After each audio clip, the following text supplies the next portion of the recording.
To talk about what's happening with the weather. The line that you see, that line of storms, is what blew through overnight, but we're going to get more chances for severe weather tonight, and we do have team coverage for you this morning. Tom is going to show you the areas you may want to avoid because we have trees and wires down. Dana White is out showing us some of that damage, and Terry and Matt are tracking what is on the way. Terry, we have plenty of reports where power's out because of this damage. That's right. Widespread power lines, trees down across the region. The good news is those the radar scan is much quieter for you out there this morning. There are some heavier showers and storms down in northern Indiana. And as we check out those storm reports from last night, you can see just how numerous they are all around the Great Lakes region and upper Midwest. We had wind gusts 60 to 70 miles an hour from Wyoming and Grand Rapids toward the Door and Alamo Township areas. Alamo Township checking in with a 70-mile-an-hour wind gust. In fact, widespread wind gusts 45 to 50 miles per hour from Kalamazoo and Greenville to 50-mile-an-hour wind gusts in South Haven, Fremont, and Ionia. So bottom line here, not a big surprise that we have so many areas of damage and debris littering area roadways this morning.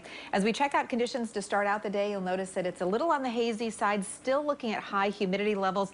Temperatures to start the day in the upper 60s. Today, we've got another round of showers and storms on the horizon this evening and overnight tonight, and we've got an even higher risk of severe weather, including the chance of an isolated tornado, which was not really in the mix for last night's storms. So again, it can be very intense.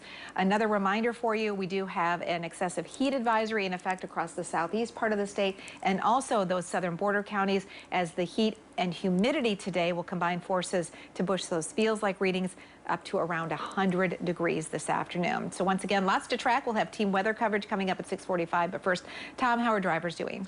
Well, the good news is we're not dealing with a massive number of road closures this morning, so that is good news as you get ready to head out the door. Although it is important to keep in mind, especially in some of those more rural areas, that you may be the first person driving down that road this morning, so be extra vigilant and watching for downed trees and downed power lines. So once you get past some of those side roads and make it to the main stretches, the freeways, highways, everything looking pretty good here. I-94 corridor throughout Kalamazoo, as well as US 131 northbound and southbound. No crashes to deal with. I-196 eastbound and westbound throughout the Holland and Zeeland area also running smoothly for us this morning. No slowdowns or crashes here, and that is the case for US 31 as well, and no major problems developing there. And then in northern Ottawa County and Muskegon County, I-96, US 31 and M104 all in the clear. I'll have another update for you in about 15 minutes. Teresa? Thank you. And Tom mentioned you might be the first to encounter a power line that's down. That's the situation that Dana found near Ada. A low-hanging wire is causing problems there. Dana, what's the situation now?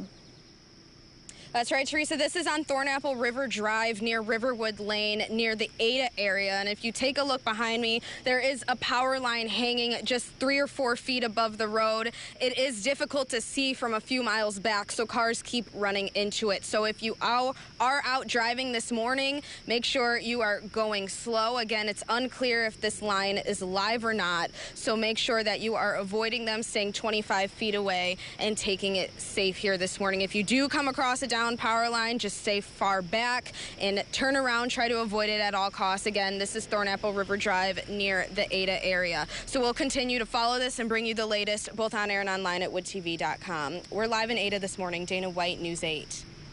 This is the damage in Calhoun County we're seeing from Emmett Township Police. They sent us a picture from Waddles Road near Boyer Road. It's between Battle Creek and Marshall. They say the storms knocked over power lines there, trees and wires. You can see the road is blocked in this photo. Police put barricades up in this case, but in any case, you should always avoid these situations until crews can get out and clean it up. With more severe weather on the way tonight, now's a good time to make sure you have our Storm Team 8 weather app.